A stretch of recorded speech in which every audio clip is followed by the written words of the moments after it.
Who are the Rohingya? Why are they stateless in their own homeland, Myanmar? And why has Bangladesh taken on the enormous burden of sheltering over 1 million of them? This is the story of one of the world's most heartbreaking humanitarian crises, of history, injustice, survival, and hope, a story we must understand.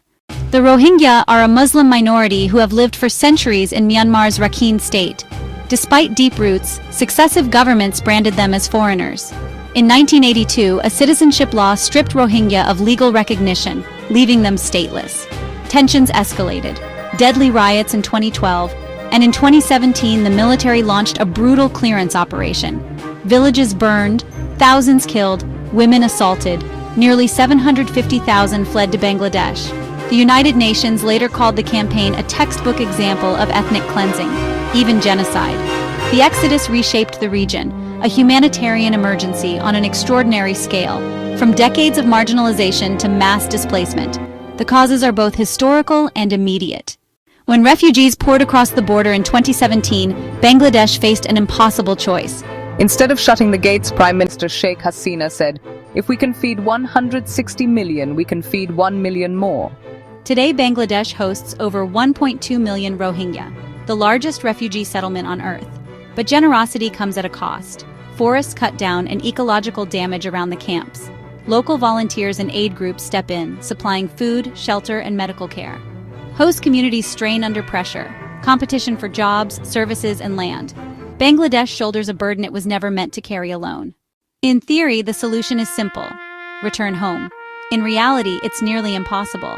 Myanmar is under military rule after the 2021 coup.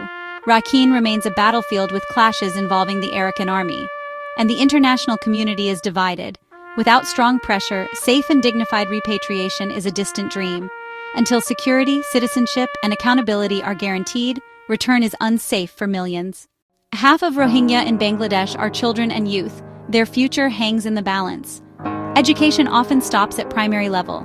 Vocational training is rare and opportunities are few. Mental health is a silent crisis. Trauma and hopelessness affect an entire generation. Ignored, these conditions could fuel exploitation. But with education and skills, youth could rebuild with dignity. Bangladesh continues to press the world. At the UN, Prime Minister Sheikh Hasina demands action. Nobel laureates and activists campaign globally for Rohingya rights. International courts, the ICJ and ICC, are investigating Myanmar for crimes including genocide, but justice is slow. While the world debates, millions wait in limbo. This is not just Bangladesh's crisis. It's a test of global humanity. So what can we do? Raise awareness, support credible humanitarian groups, and donate where it helps most. Advocate for stronger international pressure and accountability for perpetrators. Every action, small or big, matters. Spread facts, support rights, and back long-term solutions. Stand with them, not as charity, but as solidarity. The Rohingya are not just refugees. They are human beings with dreams, dignity, and the right to a safe home. Their struggle reminds us that justice delayed anywhere is justice denied everywhere. If you believe in justice, raise your voice, like, comment, share, and subscribe for more explainers. Links to trusted aid groups and reports are in the description.